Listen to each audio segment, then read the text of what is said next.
Hello guys and welcome to another video. So I've been dreading this one, absolutely dreading this one, and no, it isn't going to be a full match review or anything like that. If I'm being honest, I'm just going to pretty much just sort of appreciate that this has happened, or at least acknowledge that it's happened, should I say, because I've been getting loads of messages on Instagram, a couple on Twitter, and then comments from videos from even just ages ago from quite a few Middlesbrough fans, and the odd Sunderland fan as well, saying, you know, oh, it's funny that you haven't done a review for that game just because you lost, even though if you have a look at the preview to the game, I did say that I can't, or I didn't have time to make a review for the game. I was busy straight after the game, busy on Sunday and working on Monday, so I just couldn't do it, and I just thought if I was going to do a review, it's going to be far too late to be even relevant, but because of the result and because of what happened, I think I should at least acknowledge it on this channel. So I'm going to just briefly give you my thoughts on it and then my thoughts on the season going forward, because it isn't a nice place to leave or go into an international break. It's never nice to go in on a defeat in the first place, but to go in the manner that we did, after the Middlesbrough game, it's really, really bad. It's really bad. I'm not saying the season's done, of course. It's not all that we're in absolute turmoil, because again, we're not. We're far from it.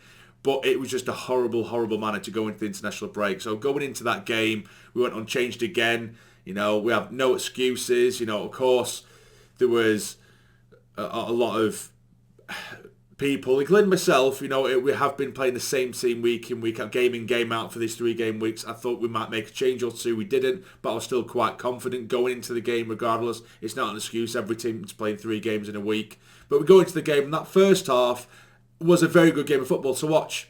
I felt like at times I didn't feel like we got in second gear. Middlesbrough looked good going forward. They looked really dangerous. They were making half chances here and there, but I felt like we were quite sort of blasé with the ball, if you will, or a bit sort of pedestrian at times, or we just didn't seem very urgent on the ball. Like there were times where we're just under-hitting passes, when it just seemed easier to just give it to your man, or simple passes we were really struggling with.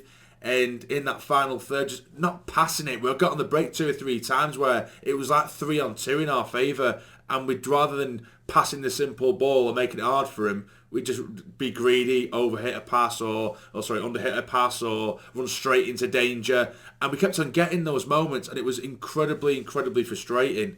But I still felt like, although it was a very even first half, I still felt like we created the better chances. Patrick Roberts with one, where, you know, he cut him from right to left as he does it incredibly well. Middlesbrough just didn't challenge him at all. Got it to just inside the box, and he's pretty much needs to go either side of the keeper, but it's fair. I say that he's absolutely smashed it into that bottom right-hand corner or towards it, and the keeper gets his studs on it. It was literally, if it didn't touch the stud, we're 1-0 up and it could look completely different. That right on the stroke of half-time, right, Dan Neil, who was already booked, and this is my point of view on this, Dan Neil, who was already booked, he gives the ref a bit of this. Apparently, he swore mid-sentence, and he's basically said, how is that not a fucking foul to the ref? And I get it. If you go by the book, right, dissent, it should be a booking. That's what it's supposed to be. And everyone's saying, oh, well, that's the rule. That's the rule. I tell you what, if all referees ran legitimately and was completely honest with that rule, we would literally have 5-on-4, 3v3 every single game. Because, you know, it's a heated game. It's supposed to be a rivalry, a derby of sorts. You're going to be heated. You're going to hear your players effing and jeffing. Do you know what I mean? And he didn't even look too aggressive towards the referee anyway. And this referee has a history of sending off players for literally just running aggressively towards them without even saying anything. It's madness. I think it's absolute bollocks, and he should have a bit of empathy in a game where he wasn't giving us a lot anyway. A lot of shit was going against us in terms of fouls. You know, there was elbows and shit that was going, but I'm not going to complain about that. I just felt like he really could have given a bit of empathy, and it just ruined the game. It absolutely ruined the game, because like I said, it was a really good game of football. They were creating chances, we were creating chances. It was quite an open-ended game, and it was a brilliant watch for the neutral. Of course, as a Sunderland fan, I'm gagging for us to win the game like I would any other game, but it just ruined the game, and it was so pointless. It was pathetic, absolutely pathetic, inconsistent refereeing. The amount of shit that went on, with Middlesbrough, with certain fouls, and maybe with others as well, that it was ignoring. Then someone says a fucking swear word Jesus Christ, come on, man. It was infuriating. I just thought, right, okay, we're going to have to try and defend in the second half. And of course, what happens, I know you can say, yeah, we only had 10 men, but and I'm not going to go into detail for every single goal. Of course I'm not.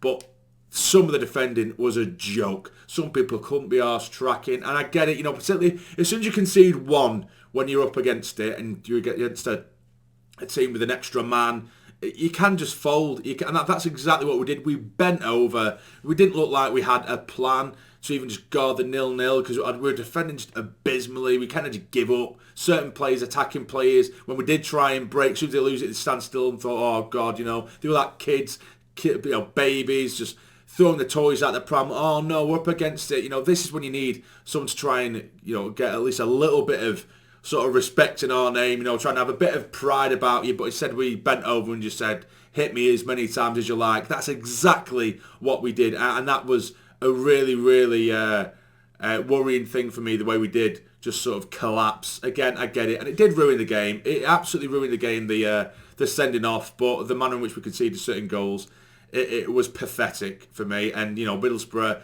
like I said in the preview to the game, they're nowhere near as bad as the league table shows them. They have quality throughout that side, and they've shown it. They absolutely shown it. But I just think, as I say, first half, it was a cracking game. And I think we made better of the chances in the first half.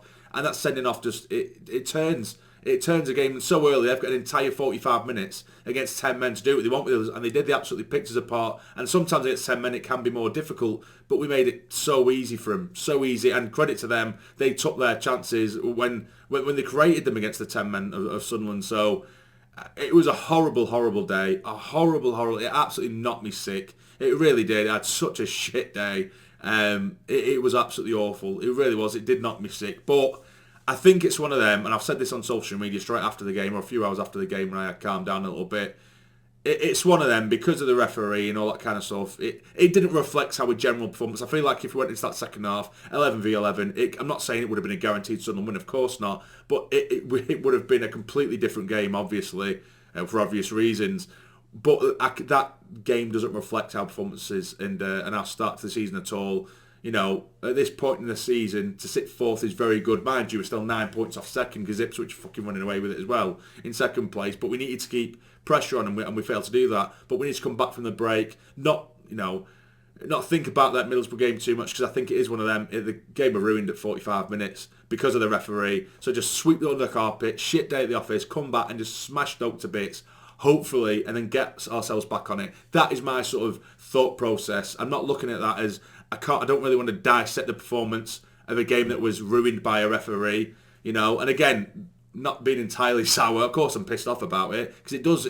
When a referee dominates a game, and how many times have we seen it at the stage of my life? There's certain personalities of referees that like to go and become the pantomime villain, and that's exactly what he did. And you could see it in his personality, in the way that it was on the pitch. Anyway, the way he was talking to players, he seemed like a right smug bastard, and he just wanted to be the centre of attention. It's me, me, me, and that's what loads of people do at the Sol, and it's just bollocks. But unfortunately, we have to deal with that. But Middlesbrough, they absolutely took advantage of it. Fair play to him, and they're going to be nowhere near the bottom end of the table come the end of the season. Of course, they're far too good for that, and Carrick's got them ticking now, and I'm sure they'll be absolutely fine in confidence now.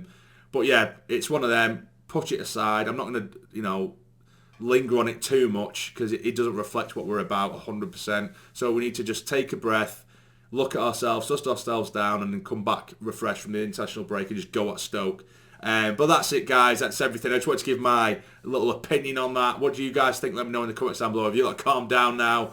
I've been seething, I won't lie. But either way, if you have enjoyed, hit the like button for me. It'd be massively, massively appreciated. Subscribe to the channel if you're not already to become a fully fledged member of the Sarny Army. But for now, take care. Stay jammy.